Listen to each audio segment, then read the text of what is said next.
And we're delighted that we were able to partner with the League of Women Voters, for this kind of presentation. I really am grateful to the Griffin Museum for letting us have the presentation here. It's so appropriate.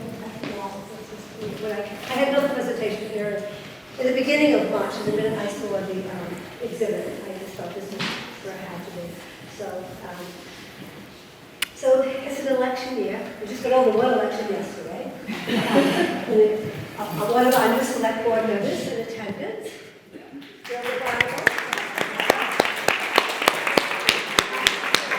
really appreciate you taking the time this evening to come and be part of our event. So I've been wanting to do a program to address the stress that politics can have on all of us. I'm happy that I found Tony. I'm going to Tony's happy. I'm very happy. That I found Tony. Got about 10 emails, and I was like, oh my God. Just bringing him in. And what better venue than this to have him present to you, so give us the tools of how to deal with stress. Good try. Tony Brad is what? You received your doctorate in psychology from Notre Dame. Yeah, go Irish. And you completed your clinical internship at the VA, Eastern Kansas Healthcare System. That's right. And recently received your license to practice psychology in the state of Massachusetts. So, I'm going to let you continue on and talk about sleep, your study, alcohol consumption, public mood. It applies to all of us. So. Absolutely, yeah. No, absolutely. Thank you all so much. Thank you for having me. And thank you to the Winchester Coalition and the League of Women Voters for bringing me out here. I'm going to try to just scooch over here so I'm not blocking the screen. I'll do my best. Can you kind of see? Okay. All right. Okay.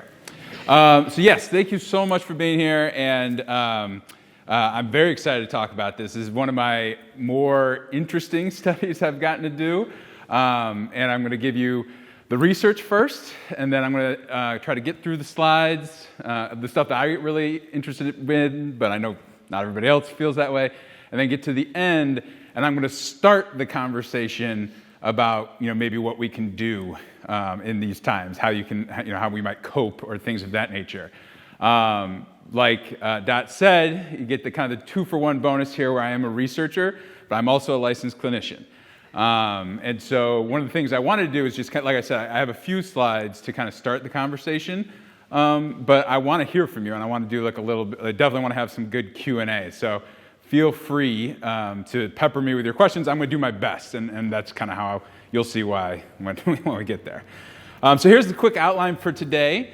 So probably not the start that you were expecting, but I really decided I couldn't give this presentation when talking about the 2020 U.S. election without talking about COVID first. Like that, they're just inextricably linked, particularly within the research study in which the data was collected. So we're going to talk a little bit about that, actually a substantial amount about that, and then we'll get into the election stuff, I promise. So if you can bear with me till then.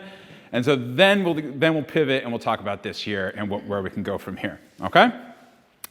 I am always open to questions, like I said.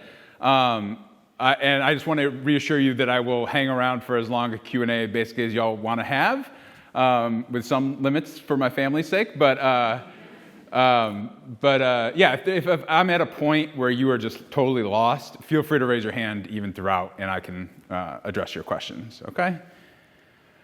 All right, so to start, we're going to go back to 2020 as much as we may not want to, and do a little bit of let's just get ourselves back in that mindset, and again, it's temporary, so it'll be safe. We'll come right back, I promise. So I'm going to start with a quick show of hands. Who remembers when you heard about kind of your world, whatever your world might look like? Who remembers when that you got that news? Okay. I was going to say, you guys really had me going there for a second. It took a second. There was a pretty big moment, and I think a lot of us have memories for that.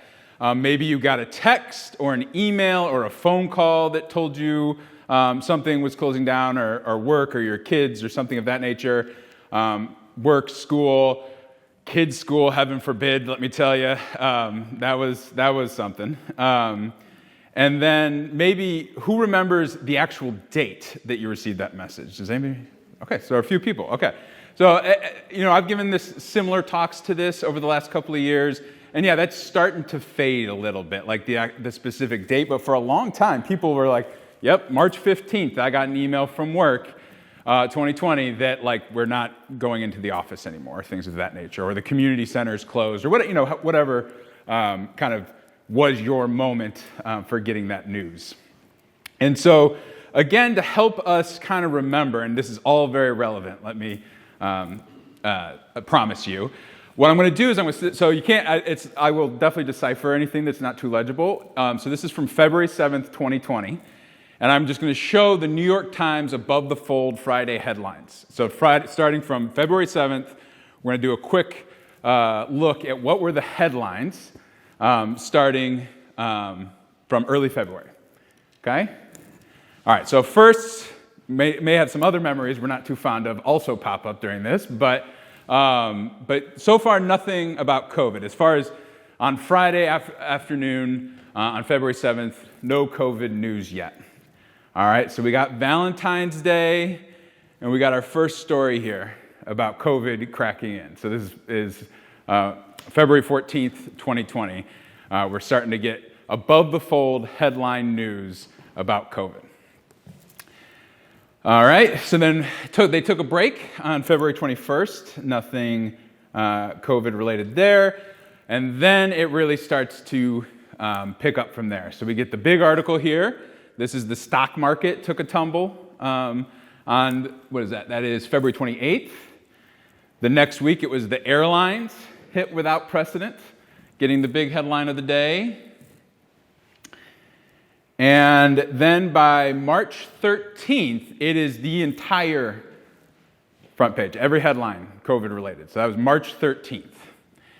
And it was around that time that I started thinking, hey, this might be kind of a big deal. We have officially kind of gone into a territory in which it seems like there's going to be a major reaction to this situation. So I emailed my collaborator and mentor at the time, Dr. Elizabeth Kensinger. I emailed her on that March 13th date. I wasn't looking at the New York Times headlines, but just, Twitter or whatever told me, gave me the gist. And I emailed Elizabeth and I said, hey, what should we start thinking about maybe collecting some data? Just, we're thinking, we're both interested in maybe what are some protective factors for people actually catching COVID versus how are people going to react during this period of stress. And just generally speaking, we're both very interested in emotional processing, emotional memories. I'm obviously very interested in sleep and how it integrates with those things. So we were just kind of starting to talk about putting a survey together to start collecting some survey data, and we discussed the pros and cons, and then, we're like, hey, worst case scenario, we'll collect data for a couple of weeks, and then this will blow over, right, and we'll be good. Maybe a couple of months, tops, right? No, did not happen that way. But what did happen is that week from March 13th through March 20th, 1 week later, I didn't know I had a noise effect there, we received IRB approval and launched our Boston College COVID-19 Sleep and Wellbeing Study on March 20th. So March 20th, 2020. So that's pretty early. And on March 21st, 2020, that's when the lockdown started. So that we had stuff up and running right in time for the lockdowns to start. I will say that first day we had 6 participants. So we weren't getting a ton of data yet, but we built very quickly from there, and we were getting a lot of data right from the start of the lockdown period. So I want you to keep that in mind. We did a pretty good job. We were pretty on top of the ball and started collecting data, like right from the start of the enforcement of lockdowns and things like that. But what is also evident by me going back 7 or 8 weeks here is that the news of the shutdown wasn't exactly a total surprise to most people. If you were engaged with the news at all, you probably knew something like that might be coming, and certainly that there was a very stress-inducing pandemic on its way. Okay, so I'm going to tell you a little bit about this study, and the reason it is important to talk about this study is because this is also the study that collected the election data. So they are the same study, essentially. But with this study, we had about 2,200 people consent to the study, and we ended up with a little over 1,600 active participants, like participants that filled out more than one survey. We had representation from 60 different countries, 6 continents, couldn't quite get into Antarctica. We did try. 20 different time zones, 47 U.S. states, Washington, D.C., and Puerto Rico. The Dakotas, man, they would not crack. Could not get into the Dakotas or West Virginia for whatever reason. So we did pretty well otherwise, though, so I was pretty happy with that. So this is a very, I have some busier slides on here, and I will direct you to the parts that are most relevant. So this is a whole bunch of gobbledygook, but I'm going to show you across the bottom is the timeline for the study of when we started collecting data. And so we started collecting data, like I said, March 20th, 2020, and for the first 60 days, we did daily surveys for people. So this was like during that key lockdown, early lockdown period, pretty much all the way through when lockdown started being lifted at that point. And then starting around May 20th, we switched to 3 surveys a week. So it wasn't quite so frequent, just participant burden. Like these people were heroic for filling out these surveys. And I was doing a lot of copying and pasting. I actually got carpal tunnel in one of my hands during this time because I was doing so much copying and pasting to send these surveys. It was a whole thing.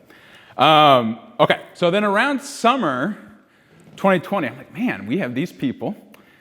COVID is still definitely a thing. And there is something coming up. There is something in the wind that maybe we should start thinking about. So we intentionally planned to collect more data. So this is the entire study timeline, but we intentionally planned to get 2 more bursts of daily survey data in the 2 weeks right at the start of October. So I believe this data is October 1st through October 14th. It's kind of like a fall baseline. How are people doing right now, but not right adjacent to the election? And then we completely surrounded the 2020 U.S. election with these daily surveys. And I'll talk a little bit more about what was collected in those daily surveys in a moment. But first, I will give you kind of a quick overview of why I talked about that COVID, why I'm bringing up the COVID study in so much detail. And the first is because, this is my collaborator, Eric Fields, who again did the Herculean effort for this study. And we published another paper that may be relevant. I mean, I'm not sure how relevant it would to many of you in the room, but it's about older adults and how their well-being during the COVID-19 pandemic. And the title of the paper, With Age Comes Well-Being, Older Age is Associated with Lower Stress, Negative Affect, and Depression Throughout the COVID-19 Pandemic, is what we found from this study. But here is a quick look at these different time points. And again, don't worry about reading this. I'd be happy to share the slides if somebody really wants to get in there.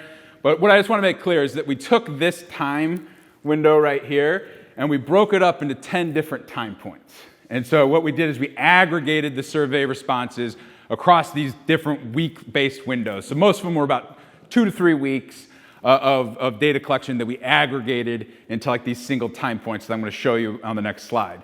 What I really have to do, what I'm doing first though, is I'm going to, for now, omit these 3 time points because this was that baseline period before the election, this is the week of the election, and this is the week after the election. And so I'm going to save that data for now. I will come back, I promise. But this was a quick look of what we found across basically from March 2020 all the way through April 2021. And again, like I said, this initial analysis was done in the context of aging.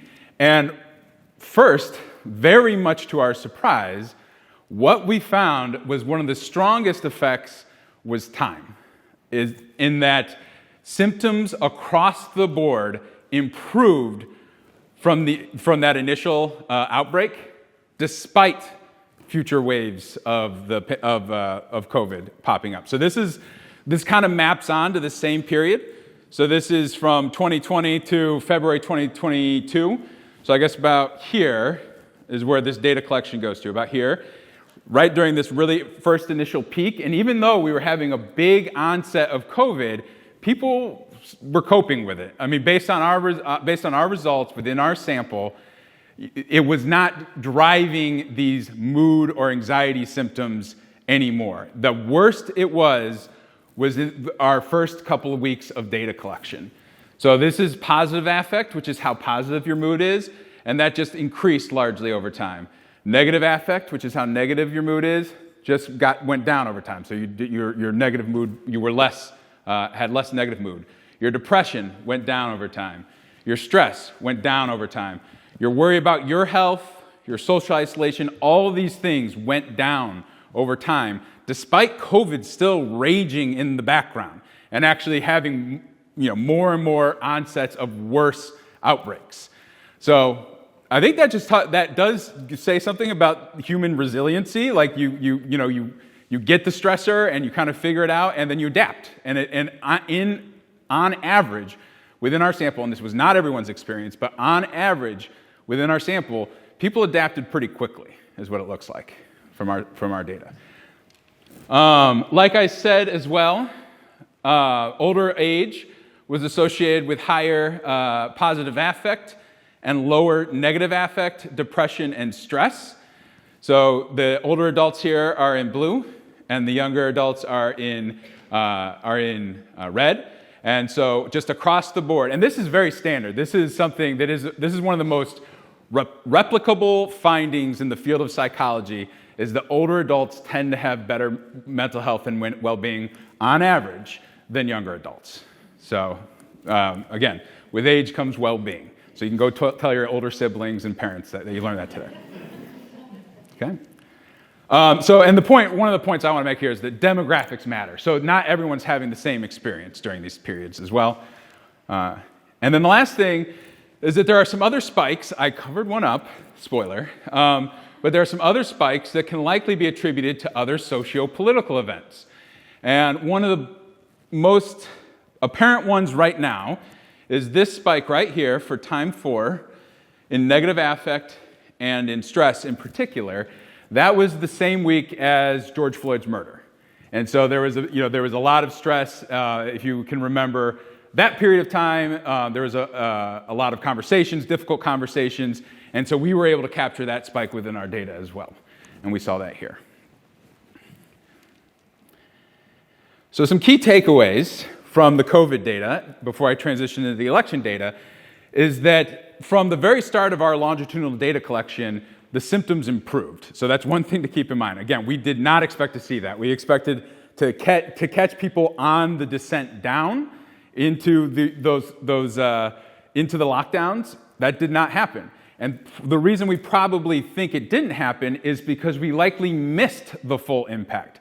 And so that's why I showed you those Times front page news articles, because we needed data collection from February 1st, basically. We were on the ball. We started collecting data on March 20th. That wasn't quick enough. There's some studies that just happened to have ongoing data collection going, and they captured the full arc a little bit better. But it seemed like what I would take from this, and this is me putting on my clinician hat, is what humans really don't like is uncertainty. And during that period of leading up to COVID, there was probably a lot of uncertainty.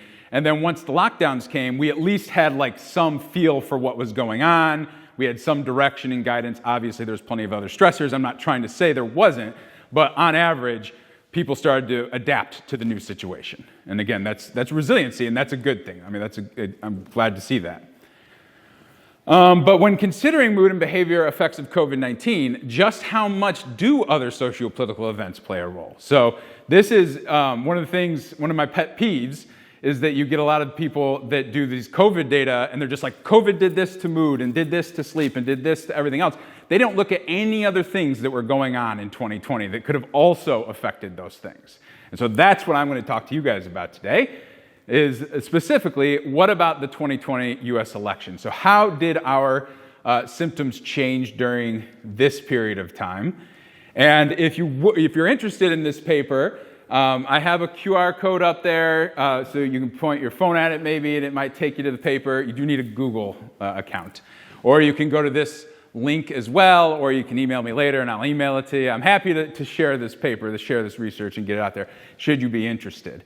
And I'm also going to, like this QR code and link are going to be on the several slides coming up if you want to take a chance at it. And feel free to take pictures of anything too if you want to come find it later. So like I said, after the COVID-19 pandemic, there was a flood, like thousands, tens of thousands of peer-reviewed research studies on the effects of COVID-19 on sleep and psychological well-being. It was everywhere. And so, one of the things we were interested in, again, 2020 was a stressful year. There was a lot of stuff going on, was what about these other seemingly more acute stressors? Could they play a role? Do we need to pay attention to them in our when we were considering the effects of COVID? And so the goal here was to investigate our day of election changes in affect or mood, stress, depression, and alcohol consumption, and the night of election changes in sleep duration and quality, basically, and some other metrics of sleep I'll show you. So this was our 2020 election study. It's the same sample. So again, we just kept collecting data from the same people that we had been collecting data from. And we collected data, like I said, from October 1st to 13th as a little bit of a baseline, like it's fall now, how are you doing? COVID's still around. But then, the real snapshot here around the election was October 30th through November 12th.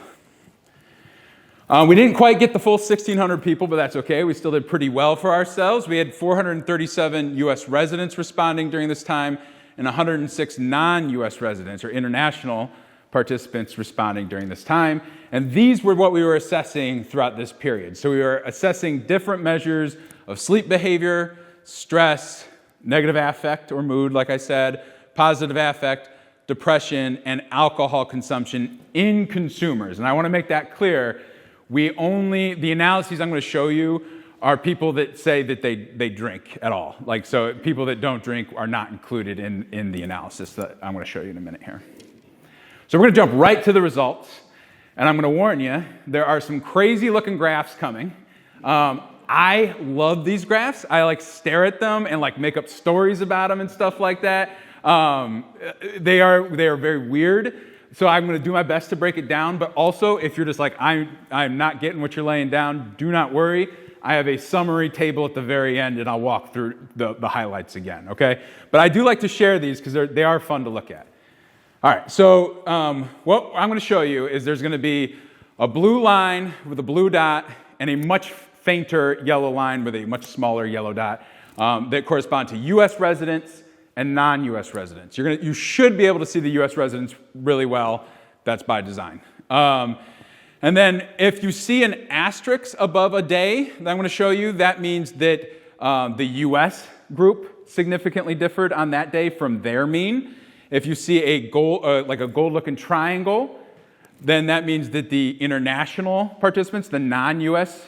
Participants, differed from their mean during this period. On that day, and then a green star means that both groups significantly differed on that day, okay? And so this is, just to get started, this is total sleep duration, or total sleep time. It's been adjusted for day of the week, and each one of these days is a day across the data collection period. The solid blue, and this is going to be the same for all the upcoming graphs, the solid blue line right here, that is the U.S. mean across the whole data collection period, so across the whole 28 days of data collection. This would be considered the mean. This is the mean for the international participants, this dotted gold line, and then like I said, it's just bouncing all over the place. So you can see there's going to be a lot of stuff, and this is why I said it's fun to look at, because you're what's going on in October? Why are people sleeping more or less those days? But, the last two things that I need to point out here. This gray solid box is going to be on every side, this darker one. This is the day of the U.S. election, a night of the U.S. election, and this lighter gray one is the day that the election was called for Joe Biden. Okay? So there's going to be some interesting stuff I'll point out as we go through these. So this is total sleep time, and what is most apparent is a huge drop in sleep the night of the election. A huge drop in sleep. Now, what we did not expect was, look at the international, these are the non-U.S. people. These are people that don't even live in the United States. And they this is one of our few green stars. They had a significant drop in total sleep time during the election as well. Yeah. So I'm assuming you had a randomized sample, but like how did or if, I'm assuming maybe, the political beliefs Oh, great question. Election have to do with Yeah. the results Yeah. because different Yeah. political, beliefs would have. Absolutely. So technically, this would be best described as a convenient sample. So we're like, please do fill out our survey, and if they said yes, we'd send them our survey. So it's not like a really good randomized, like that. It is random in the sense that people randomly signed up for it, and we posted it, and like didn't say no to anybody. But it wasn't like what I like. If you're talking about like a randomized clinical trial, that's like the gold standard of research. It's not one of those types of studies. But one of the points that I will get to at the end, one of the major limitations of this is that it was a very homogeneous group. It was a vast majority of the participants were white, liberal-leaning women from the Northeast. So if any of you are in the room, this is a very good snapshot. So you'll know what was happening. This is very relevant to you. But one of the big things is that, in order to the generalizability of this data is extremely limited, and so that would be, and this was all a learning process. We did collect that data. We collected political affiliation, but we weren't looking at it and thinking to target people. There was two interesting things through COVID is that women tended to be much better or much more active research participants. We got you just go through the literature and all these data sets are 60, 70, 80% females responses. And so men were much less likely to participate. I say that is not research-based, that is anecdotal, that's what I've seen in the literature. Same goes for liberal-leaning versus right-leaning. It's just a lot harder to get right-leaning individuals to engage with research, and I think that's probably not total surprise, just given some of the mistrust in science that's been promoted lately as well. So that makes it really hard to get that group. So to your point, I think some of these would hold true for both groups, but you could certainly, and you'll see, especially on the day the election was called for Joe Biden, I bet you'd see a split there on people's reactions to it. So this would be, you can consider this mostly liberal-leaning reactions to the election. So, like I said, huge drop in the amount people are sleeping. There's also a huge drop in the amount of time spent in bed on the night of the election. So people were staying up later, you can imagine. What's interesting is it didn't quite reach significance for the non-US participants, but it was pretty close. It was going in that direction. And then there was a huge, probably a less dramatic, but still substantial drop in what's called sleep efficiency. And the way we calculate sleep efficiency, it's the total amount of time you spent asleep divided by the total amount of time you spent in bed. So if you're in bed for 10 hours and you're asleep for 8 of them, your sleep efficiency is 80%. And so what this means is that even when you were spending that time in bed, it was not good sleep. You were up a lot more, you were not sleeping as well that night. And so that was significant. This was the only day across the entire sample that differed from their mean in the US sample. So this is all correlational, so we can't say it's 100% the cause, but I think that some assumptions are valid. Number of awakenings were a little bit higher, but not significantly so. And this is wake after sleep onset, though, definitely skyrocketed both the day before the election and the night of the election. A lot more time spent awake after. So this is we typically call that WASA, wake after onset. So it's when you fall asleep, and then let's say 30 minutes later you wake up and you're up for a little while, right? So it's the amount of time you spend awake after your initial sleep period. So there's a lot more of that on the days right before and on the election. All right. And then sleep latency is how long it took you to fall asleep. So if it's up, it's longer. Didn't quite reach significance, but you can see it's going in that direction. And then nap time. It was interesting, the amount of time spent napping. It did not change on election day. It did go significantly up the day after the election. So people needed to catch up on that rocky sleep, right? All right, so now let's talk about effects on stress and depression. And so I already showed you the stress results when we looked at the kind of macroscopic view of COVID. So this is looking directly at the US election. Drum roll, this is the big one. Boom. So this is the level of reported stress of these participants. And you get to about the 31st of October, and then the 1st, the 2nd, election night, day after the election, 2 days after, and then you get to the day Joe Biden was declared president. And this largely liberal-leaning sample went significantly down. One of the other most fascinating things about this is, again, our U.S. participants were not the only ones that had this reaction. So this is another one where we got a couple of green stars because our non-U.S. residents also reported a spike in stress right around those days of the election. Depression and some of these other ones, it looks a little different because for participant burden, we didn't collect it every day. We'd collect it usually like 3 days a week or so. And so we did see a spike in depression symptoms both the day before and the day of the election in U.S. participants, and then a significant dip in them for both U.S. and non-U.S. participants the day after it was called for Joe Biden. The election was called for Joe Biden. And then when we talk about negative affect followed the same path as, or this is negative mood, like how poor is how negative is your mood. It showed very much that same path as the stress model did in our U.S. participants, and again, a dip in both groups after the election was called for Joe Biden, and then a positive affect took a hit. So we were much lower positive affect in the U.S. sample in particular on the day of the election. And what's really interesting about positive, and I could give a whole nother talk about this, but what's really interesting about positive and negative mood is they are what we would call discrete variables. They do not just because one goes up doesn't mean the other one goes down. Like your positive mood can go up without your negative mood changing. They are their own things. And so to see them both go like this really, I think, is indicative of how strong the effects were here.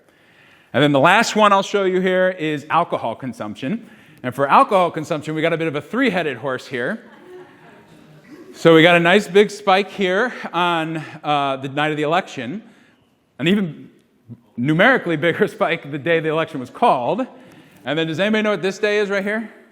Halloween. So that one's just, I think, Saturday Halloween that year is what that was. So that's why I said it's fun to look at these. Like, you just pull it up, I could do it all day. But yeah, so that was way different in the U.S. sample, especially right around the election. Interestingly, not much going on there with our international sample, but again, it was smaller. So again, if those look like complete gobbledygook to you, this is the summary slide where in the U.S. effect, as far as sleep duration goes, as far as sleep duration goes, in the U.S., went way down the night of the election, and also in our non-U.S. participants, it went way down the night of the election. Time in bed went way down in the U.S. group. Sleep efficiency went down to some extent in the U.S. group. No change in awakenings. More wake after sleep onset in the U.S. group. No change in sleep latency or nap time on the day of the election. Again, there's stuff on other days. Stress went through the roof for our U.S. participants, but also went much higher in our international participants.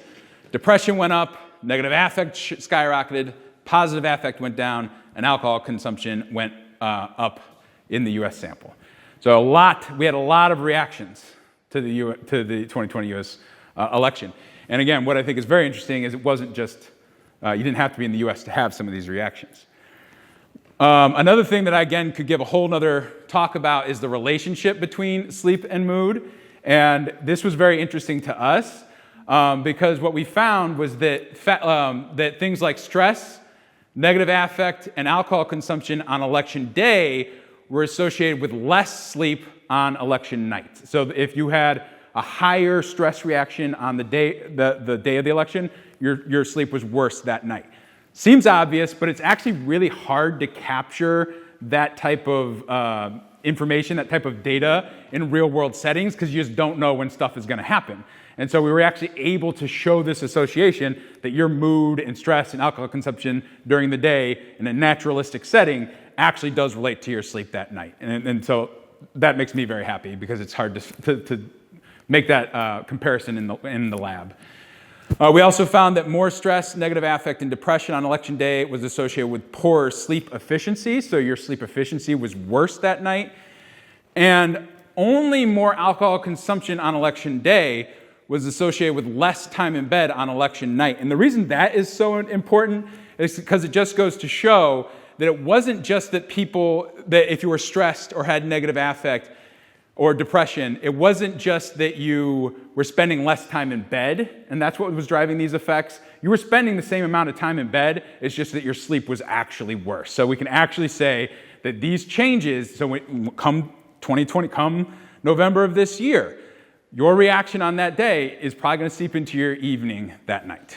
And so that's something to be mindful of as we head in that direction. And so this is me pulling the unveiling here, and you can really see these spikes on negative affect and stress.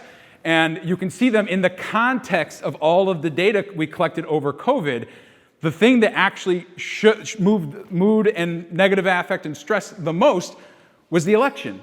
Not living in COVID, it was the US election that created this. And one thing that's interesting here is this is collapsed across like that whole week of data. So it's not even just like the individual days that I showed you, it's that whole week of data is what's causing some of these spikes when we take that kind of global look at it. All right, as promised, I'm going to transition here, and I do want to engage in the Q&A and answer any questions that I can. So what does this mean for 2024? Well, first, what are we even talking about? And so the first thing is what we're talking about here is called public mood.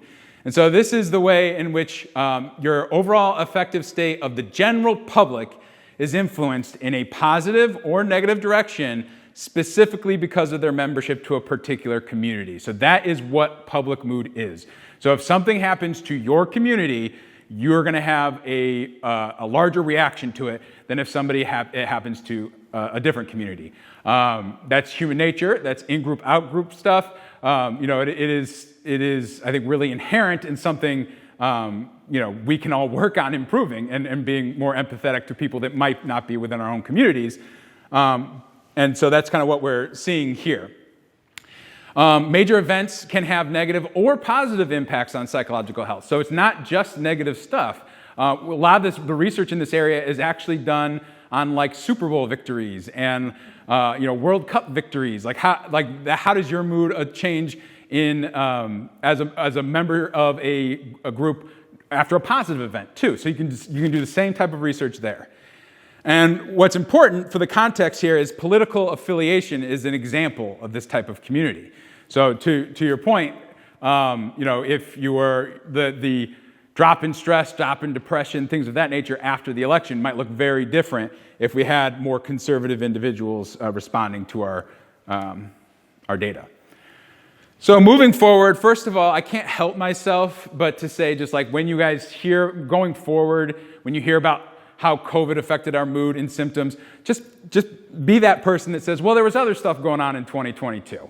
It just really chaps me that people just totally walk all over the other things that were going on. There was actually I reviewed a paper that collected the entirety of their data set in one weekend, the weekend after the death of George Floyd. That was the entire sample, and they attributed all of it to COVID. And I was like, I think you got to look at your dates here. There's some other stuff going on in the U.S., right? And so that is one of those things that I think we just need to be more mindful of when we're talking about the effects of COVID, especially when people try to make policy or plans for should something like that happen again. What we can also say, and preparing for this year, is that major political events clearly have a relatively acute but a severe impact on our mood and our sleep and things of that nature. And it's not just our mood and depression and things like that, but our sleep and alcohol consumption can also be affected by these things, and that our changes in mood and sleep are related, like I was just talking about. And I think one of the most fascinating things from our data that I was pointing out is that globalization is not just hitting economies, it's not just hitting travel and things of that nature, it's hitting our in-group, out-group bias. And it's hitting the public mood. So all of a sudden, these lines between public mood communities are beginning to become blurred, at least when it comes to these major political events. And we could see that in the data I just showed you, because those non-US people were also sleeping less. We're also experiencing more stress. So, in this time of globalization, we're starting to see a little bit more of blurring of those boundaries between, different groups, especially when it comes to political affiliation. And then there could be potential coping mechanisms like alcohol that are affected as well. And so you can talk about coping mechanisms, adaptive, positive coping mechanisms. And there's also maladaptive or negative coping mechanisms you may not want to engage in. So those are going to be some of the things that we want to keep an eye on. So these are what I would call the open research questions. And this is also probably the list of things everyone in this room wants to know, is how I would probably describe this list. So are there ways to mitigate the impact of negative social events? What coping mechanisms are engaged, and how are they affected during these events? What magnitude of event is needed to have an effect? What is the impact of mood, sleep, and circadian differences on civic engagement? So can it flip the other way? Are you less likely to go vote or work your polls because your stress levels are skyrocketing or something of that nature? Or vice versa? I don't know. It can cut both ways. For politics, does the outcome matter? I'm going to hazard a guess, yes. And then, like I said, we need much more diversity compared to the sample we have to really be able to say anything with any certainty as far as generalizability. And that was just saying that, like I said, largely white, female, liberal-leaning Northeasterners in that data I showed you. All right, so what can we do? And again, this is just the start of this conversation. And you can't have a good talk without a good comic. So this is Superman. I'm Superman, the world's greatest superhero. How can I help you? There's microplastic in my blood. In 20 years, the planet will be unlivable. Corporate pollution is poisoning the water. And then Superman says, oh, okay, yeah, but are there evil robots I could fight? And that's kind of how it feels like to be a clinician during this time, right? I can talk to you guys, I can talk to everyone about, kind of generally, pick up a hobby, do your relaxation techniques. But I was just showing you, the research isn't really there yet for me to say empirically, this is the solution. But I am going to, like I said, I do have two caps, and in a moment here I will switch hats, and I'll talk from my clinician side instead. So we are in a new era. Just quickly from a historical perspective, 2024 is the 60th presidential election, and the first presidential election, just for historical buffs, was in 1789. And just thinking about what's happened in the last 100 years. Only half of all homes in the U.S. had electric power in 1925. Only 35% of homes had phones in 1920. 24-hour news cycle did not exist until 1980, so this is only our 11th presidential election with a 24-hour news cycle. Peak readership of newspapers was in 1984. Newspapers are not getting peak readership these days, and so that our consumption of news has changed, and this is only the 10th election since that has really changed drastically. Only 18% of homes had internet access in 1997. Only 5% of U.S. adults had at least one form of social media in 2005. So this is the fifth presidential election since 5% of the sample had social media. And so all this is to say is how has our information, the distribution of information, changed over the last 30 years? How has the distribution of misinformation changed over the last 30 years? How is living through COVID compared to living through the 1918 Spanish flu? That's always a drastic change when you look at the history of the last 100 years. And so then the question becomes, is it a net positive or a net negative or a net neutral? And I don't know. That's an open question. That's something that we all can grapple with. What I can say, when it comes to news consumption, overconsumption is not a good thing. Overconsumption is not a good thing when it comes to news consumption and mental health. So these next two graphs are not from me. They're from a study from 2020. But on this side is psychological distress. This is how much news exposure they're getting. Not closely, not too closely, fairly closely, very closely. Very closely news reaction, psychological distress is off the charts. And so one of the things there is, it's circular. You don't know if you're having psychological distress and so you're engaging the news, or if engaging the news makes you psychologically distressed. It's probably a little column A, a little column B. It's probably a little bit of both. This is, next graph, don't be scared. It's another gobbledygook one. This is, again, not my graph, but I'm going to circle the important part. So this is down here is COVID-19 news. You follow very closely, and then I highlighted each one of these big lines. And all that matters that I wanted to point out from this graph is that if you were in the very closely, like a large consumer of news during COVID-19, you had a significantly higher perceived COVID-19 threat. You perceived COVID-19 as a much larger threat to population health. You perceived it as a much larger threat to the U.S. economy. You perceived it as a much larger threat to your personal health. You perceived it to a much larger threat to your personal finances. And you had way higher psychological distress. Plus, all these things are moderated and mediated and all that stuff, meaning that it made these things, the relationship with those, worse as well. So if you're taking in over-consuming news, it leads to negative outcomes. It leads to negative impacts on your mental health. So here's the hat change. And what I'm going to talk about now is not necessarily evidence-based so much as it is clinician-based. Like, these are just skills that I would tell anyone given any situation. And so here are some potential tips based on, I did a little bit of digging as to like, what are people saying these days about dealing with this type of stress and things of that nature. So first one, insight is king. Like, I cannot tell you when I work clinically with somebody how much time is spent just trying to get people to acknowledge their own feelings and the way they feel about themselves. So spending some time acknowledging your feelings, recognizing your limits, that if you just can give yourself 10, 15 minutes a day or a week to do that, I think it will really help you navigate this fall a lot better. So just taking some time to be introspective is really helpful. Are you getting too involved in the news? Do you need a break? Things of that. You can't make those decisions without taking some time to think about your engagement.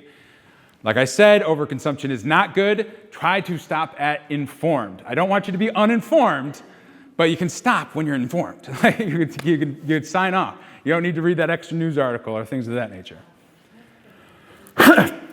I could go, again, all day. I could talk about this all day. But if you focus on prioritizing your sleep, put your phone down, don't read that last news article, right? Go to sleep.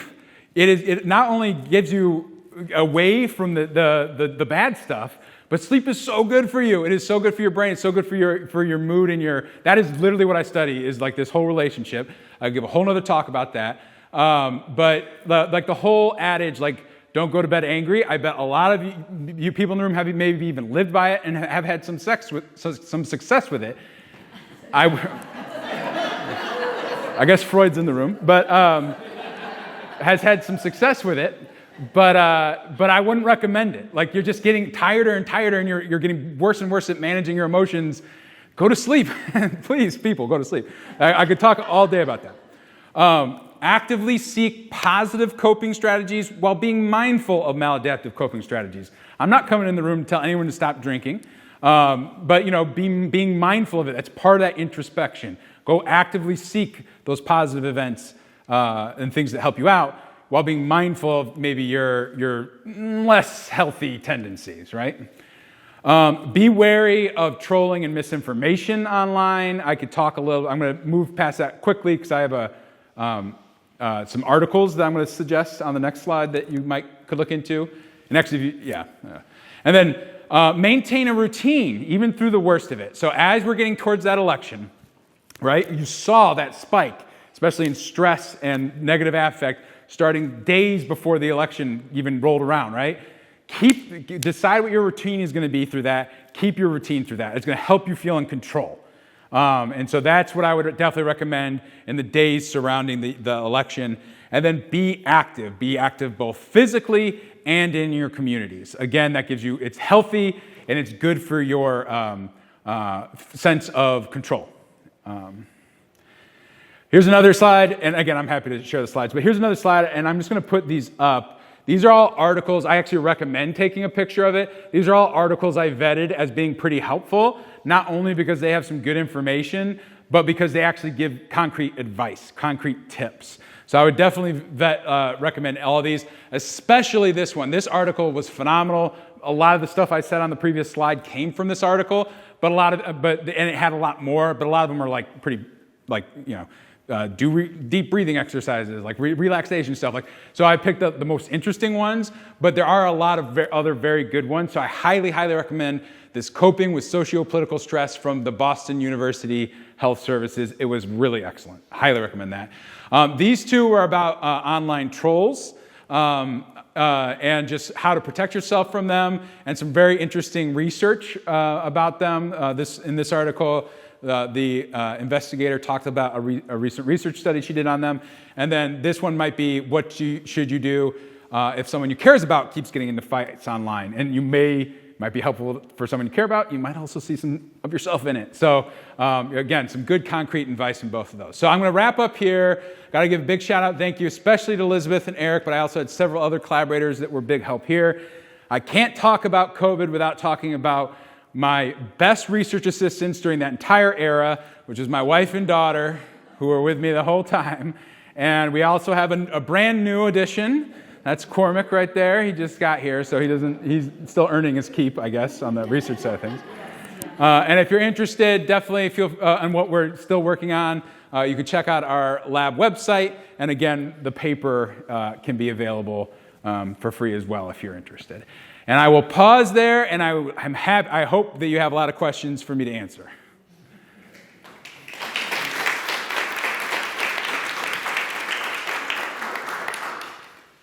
All right, what do people think? What do people think? You ready? I have random questions about the data, the Sure. people who are participating in the survey. Absolutely. I'm just curious, the people who are not in the U.S., Mm-hmm. were those people who had ties to the U.S., or were they just like not connected to the U.S. at all? Yeah, that's a great question. Again, I think it's probably a little bit of both. Probably mostly they had some ties, like some at least acquaintances in the U.S. When we sent this out, it was very grassroots. The entire study was very grassroots. We had no funding. It was us just starting to email to like people in our listservs, and then just posting it on social media, and then just putting it in professional emails and stuff like that. And so in our participant databases, just like our previous participants, trying to get them. That's why we had so many people from the Northeast, because we have lists of our ex-participants that we were able to send it to and get them enrolled. As far as when you reach out to internationally, I know of people that were in my field. I'd never met them, but they somehow heard about the study and signed up for it. They are not from the U.S. They don't live in the U.S. So it was one of those things that I would guess a vast majority of them might be expats or something of that, have some sort of tie to the U.S. But at the same time, there are certainly a contingent of just interested observers, I guess. And especially a lot of these were, like I said, maybe scientists as well, and so they may understand like how the funding mechanism of the U.S. And things of that can also seep out into how globally economics and like the funding for research in other countries as well. They must speak English. Yes, that was a requirement. That was so. Two requirements is they had to be English speaking, and they obviously had to have some sort of capacity to respond to things online, like respond to online surveys. So they needed an internet connection. Like all of these things again are limitations of that data set. So.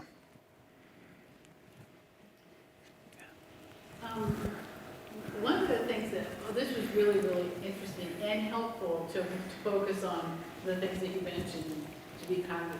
Yeah, I'll go ahead and throw those back up probably. One of the issues is that your message is just go to sleep. And that's a problem. Yeah. So even if you do all of these things, Yeah. and I'm sure you hear this a lot, can you become helpful? Yeah. Oh, you're going to get me started. You're going to get me started. So this is what I do. I mean, so like, yeah. It's yes, and it's the same thing, and I'm starting to fall in the trap with sleep as I do when people are like, just relax, or just do these stress reduction techniques, or just do yoga, and that's going to make it better, right? It's not as easy said than done. There are things that interfere with those things or make it harder, and throughout aging, again, if this might be relevant to anybody in the room, but there's kind of this back and forth in the field. There is a reduction in sleep as you get older. Sleep tends to become more fragmented for a variety of reasons. It also tends to become less restful for a variety of reasons. Again, I can give a whole nother talk about that. I'd be happy to come back if that would be of interest. It will be. Okay. And so, yeah, I will definitely go into the weeds on it another time. But, there are the key things that help are less like blue light or less, that's not my first concern with a person, unless they really are ingesting like stressful news right up until the moment they're trying to fall asleep. That's going to get your wheels spinning. And so, building in what we call a buffer zone, which is to your night routine, which is the next thing coming, routine, is really critical, especially for this type of situation, this type of news consumption or stressors. So that is helpful. Doesn't mean it's going to make it easier to fall asleep. What we really focus on clinically, so I do this type of behavioral sleep medicine called cognitive behavioral therapy for insomnia. And so I get people that come in that are struggling to sleep, and typically have insomnia or like insomnia-like symptoms, and I help them readjust their sleep schedules. And above all else, above all the sleep tips you can Google, above all of that stuff, what we do is we try to get them to be on a routine and also limit their time in bed. And it's very counterintuitive, because what people think is, I'm not getting enough sleep, so I need to spend more time in bed. And then they spend more time staring at the ceiling, not sleeping. And so there is there's nothing I'm going to say here that you're going to go home and be like, that's it. I'm done. I'm going to sleep great tonight. It is something that you have to kind of work with. You can experiment with yourself, see what works best for you. Are you more of a morning person, more of an evening person? But, if you're only sleeping 6 hours a night, only spend 6.5, 7 hours in bed. Don't spend 10 hours in bed, because what happens is your bed becomes a source of stress. And that is really at the core of what we think a lot about insomnia is. It's not so much about like the stressors going on in your life, so much as going to sleep itself is the stressor. And that becomes the thing that becomes really hard to overcome. And so, what I would definitely just recommend as a start is to reassess your schedule and your routine and see if you can get on a more normal routine around your sleep, and maybe not spend quite so much time in bed if that's your particular issue. You can also work naps into your schedule, and they can be particularly effective if they are part of your routine again. Like if you make it a daily 30-minute nap at 1:30 p.m. or whatever. And I have a whole bunch of other advice about that too. You don't want your naps too close to sleep, because it'll make you harder to fall asleep. So all this to say is, you're right. There is no magic off button. I'm not a huge proponent of sleep medications, as probably doesn't surprise a lot of people, as the clinical psychologist and not psychiatrist. So I'd rather help people make behavioral modifications to help their sleep. And the other downside is there's not a lot of us. There's not a lot of people out there doing this type of therapy. So if you're like, oh man, this sounds great, I want to talk to somebody like that's doing this type of thing, the wait lists are long. I'm working on getting our clinic up and running, but it's tough to even find a provider. But even knowing about it, you could start, searching and seeing if you might be able to find one. And again, I can come and give another talk some other time about more specifics around this. But yeah, what I can say is that everyone's sleep is like a fingerprint, and that goes both for your structure of your sleep. I actually will record people's sleep, and I look at their brain waves and stuff during sleep. That looks different. My sleep is going to look different than your sleep. But also just the things about falling to sleep are different. My wife has to have a very strong buffer zone, has to make sure she's winding down, have a very low dim book light right before she crawls to bed. I can have a phone this far from my face for 6 hours until the moment I put my head on the pillow and I'm out like a light. And so that's my point. Like, there are individual differences to all this. And so I could sit up here and wax and wane all day about it, but like, it really is, some self-experimentation is probably going to go a lot further than me just kind of guessing what could be going wrong for you. But, if you can find a provider, if it's that significant of a problem, finding a provider that does cognitive behavioral therapy for insomnia, that's what I would recommend. Yeah. Are you trying to do a longitudinal study and get ready for the next cycle, like ahead of time for it? This talk has made me want to do it. I was not planning on it. Since this study, I've gotten several other grants funded, and I've got a lot of stuff on my plate at the moment. But preparing this talk has definitely made me think, yeah, I still have those emails from all those people. So I'm considering. Yeah. I think there was a question over here. I have a question about the methodology that you're using Sure. to track some of the measures. Like when you said that positive affect and negative affect aren't necessarily independent. Yes. Yeah. They could be independent. I was curious about what questions you are asking in your surveys to determine positive affect. Yeah. So all of our surveys, except for the COVID worry questions, are what would be considered like validated measures of the field. And so these are surveys that have been conducted and studied, and they have been kind of confirmed to be measuring what they're supposed to be measuring. They do validation studies basically, which is, I give you this measure and I also give you this other measure, and the things that are both going up are going up like they're supposed to together, and things of that nature.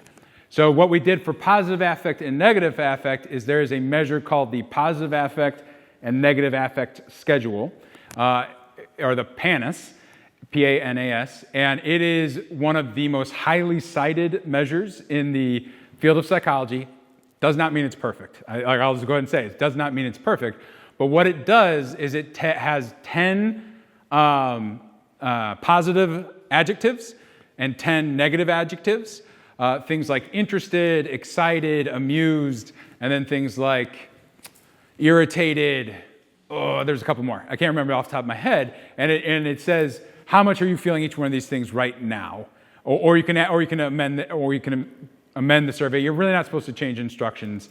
My graduate student, the person I learned about doing these types of psychometric things, actually was one of the authors of the PAN. So he has really beat into me, you don't change the instructions, you give it exactly as it was designed, otherwise you're damaging the validity of the measure.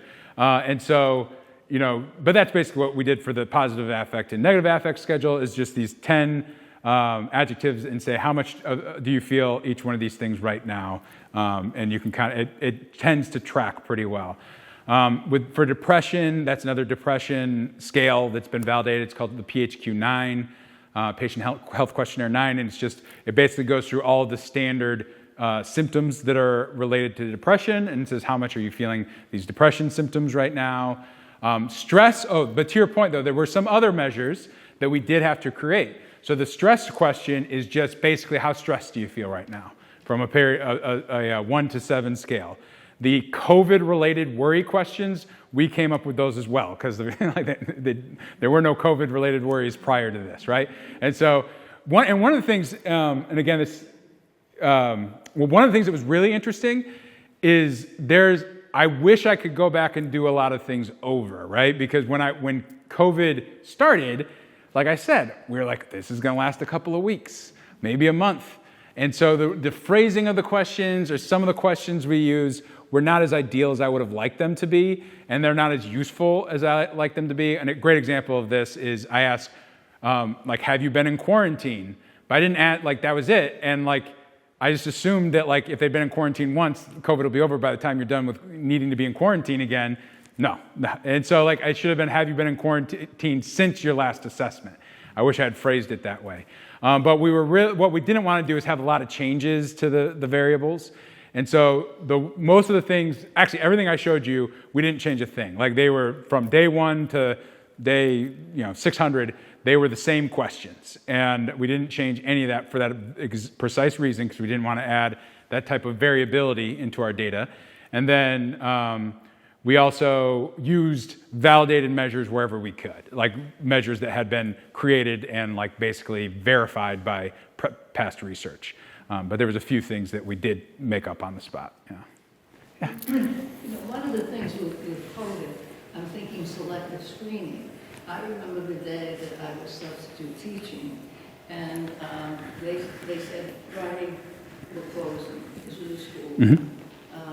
And so then it seemed like that once the press gets a hold of something, out comes the selective screening.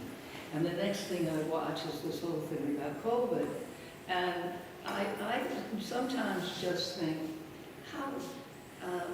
I'd like more facts about COVID. Like, was it something that was this monumental type of thing, or was it something that was the selective screening and reporting on it all the time? I never had it, by the way.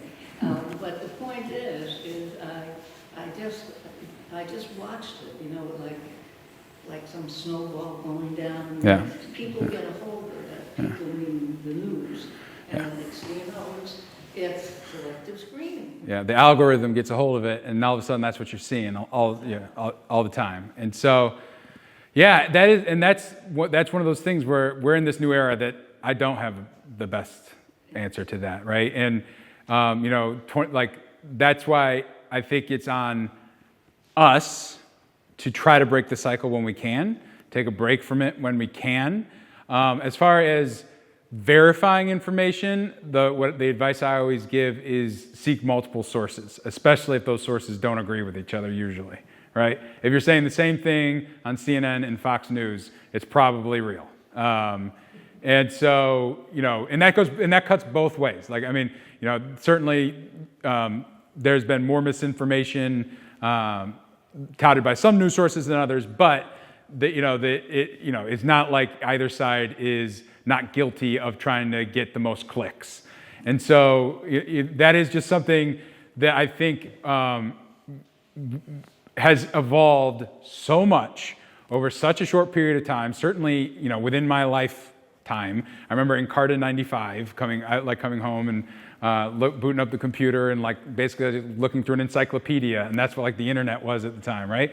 And so it has evolved so much since then that research has not been able to pace it, to know really how to best manage it or how to best handle it, or how to teach children to best handle it. Because I think that ultimately, a lot of us are a lost cause. We're at this point, by the time we figure it out,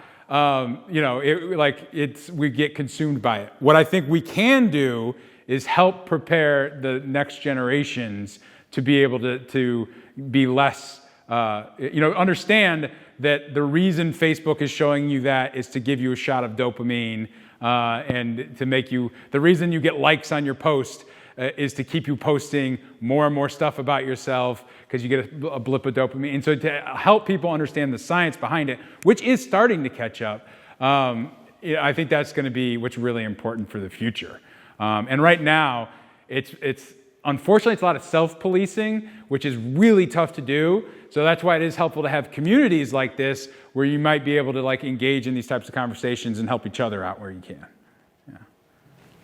I have a question. When you did the survey, did you ask how old people were that were doing the survey? And if you did, what age was the majority of the people? Yeah, that's a great question. So fortunately for us, for me in particular right now in this moment, I guess, my collaborator, Elizabeth Kensinger, her lab is one of her focuses of her lab is memory and aging.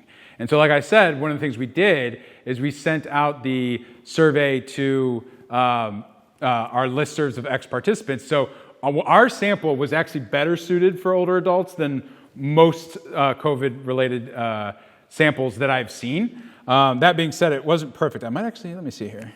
I usually throw some extra slides at the end that might be relevant. Let me see. If it's got here. What I will say is I think our oldest participant, was 90 years old. Oh, in the election study, the oldest, it was 18 to 90, so we couldn't have anybody below 18. So that's one thing to keep in mind from the age perspective. In order to do online consenting, we didn't have the capacity to consent children in the study because you would need, you just need more stuff to ethically be able to do that. So the election study was 18 to 90 years old, but the mean age was 40. So it definitely trended more towards middle age. That being said, now that I'm thinking about it, if you were to aggregate the sample, I bet there's a lot on the younger end and then a lot on the older end. Middle-aged people are also really hard to get to engage in research because they tend to have like kids and stuff, and, so it can be really hard for them to get them in. So it was a decent sample. That was the election study. Let me see if I have the larger COVID study. Do I not have it on? I don't think I have it, unfortunately. No, I don't have it on the slide. So, but yeah, because I don't think that our oldest participant, so we had the 90-year-old, there was just one that was participating in the election study. I want to say like the oldest that was in the broader COVID study was like 93 or 94. So would you say it was more younger people than? It was definitely more younger. But like that was the benefit of the analysis that Eric did, was that we actually stratified based on age, and we saw that the older adults were faring better. Well, I should go to the one that didn't cut it out, but that's fine. So this is like stratified. So this is kind of grouping the older adults in one bucket and the younger adults in another bucket. And on average, the older adults were faring better. And it's been called like the rose-colored glasses effect. That name isn't really in vogue so much anymore. But just like, again, with age comes wisdom and well-being. Usually you know what to stress about. Also, typically on average, financial stressors aren't quite as the same on older adults as younger adults too. So that's like a big part of it. You're not trying to decide what you want to do for the rest of your life as the 25-year-olds maybe. But yeah, so typically we saw the group effect. Actually, let me pull up the other one, because there was one really interesting effect that I did not talk about here, which is the worry composite score. This was initially higher in younger adults, but then the older adults actually kind of picked it up. And a big part of that was the older adults' worry about their personal health. So the worry about their health, think about what, the news about COVID and like who was highest at risk. That was the one thing that the older adults did have higher, was their worry about their own personal health. And then the composite score was a little bit higher and that asked about like finances, financial stuff, and stress of just like worrying about stuff about COVID in general, and they kind of collapsed together. So this was one of the few that actually had what would be called an interaction. Like, so age interacted with time, so that age and the path that the older adults and younger adults took was different. Otherwise, these just like, look, they just like perfectly mirror each other. It's just that the older adults are doing a little bit better all the time, which again is totally normal within the field. That, if anything, that helps validate these results. Like if we didn't see older adults doing better, we'd be kind of like, ugh, what's going on here? So that helps us be a little bit more certain that our results are reflecting real things, because we did replicate that effect. That was an important one. And we also did a study based on memory for stuff during COVID, and this has been true. Again, my collaborator Elizabeth Kensinger and her colleague Dr. Jackie Ford, they've looked at things like memories in older adults versus younger adults for things like the Boston Marathon bombing. And what's very interesting is both groups remember a lot of the negative stuff, But older adults tend to also remember more of the positive stuff. So they remember more of the heroism. They remember more of the feeling of unity and community than younger adults do. And we replicated that during the early days of COVID as well. So older adults tended, it's not that older adults don't remember or think about the bad stuff, but they have a tendency to also integrate the positive stuff more into their memory. So again, not relevant to any of you, but. Any other questions? I saw a question on this when you were tracking the stress, Mhm. like when you were talking about the financial element of it. Did you, just out of curiosity, like layer on the stock market and where it was sitting? No, that would be very interesting. Yeah, I mean,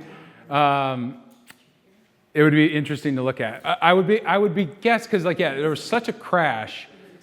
Yeah, I would be surprised if it mirrored it only because. All other factors, I have not looked at this. The only reason I'm total speculation here is that everything else had that affected time where it didn't seem to matter that the stock market was crashing or that COVID cases were going up. People's positive affect was also still going up. It's just why would that happen? And so, as far as personal finances go, that would be an interesting follow-up analysis to look at because you would think those two things would be more tied together. But, there could have also been the resiliency and perception that this is temporary, and we're going to get through this and the stock market will recover. So that's the only thing, that's, again, just pure speculation there. I have one other question. Sure. Did you cut the alcohol consumption by state?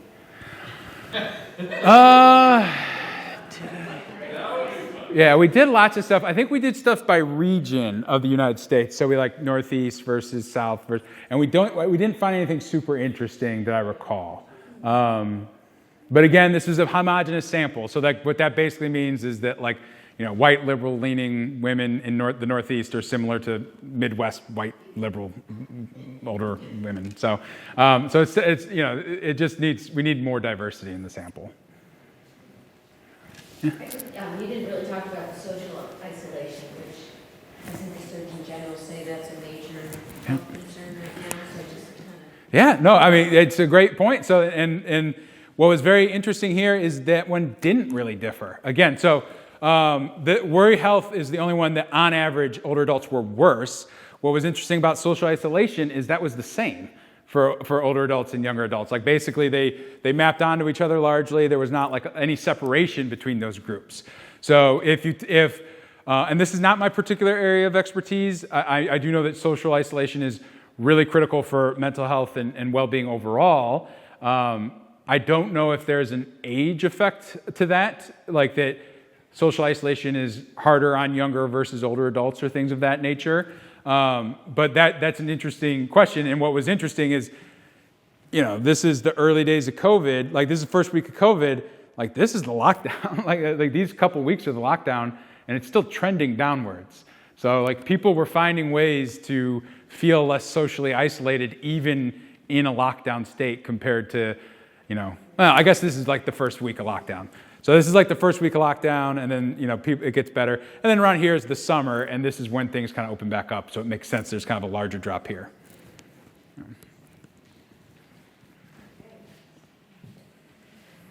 Thank you so much. Yeah.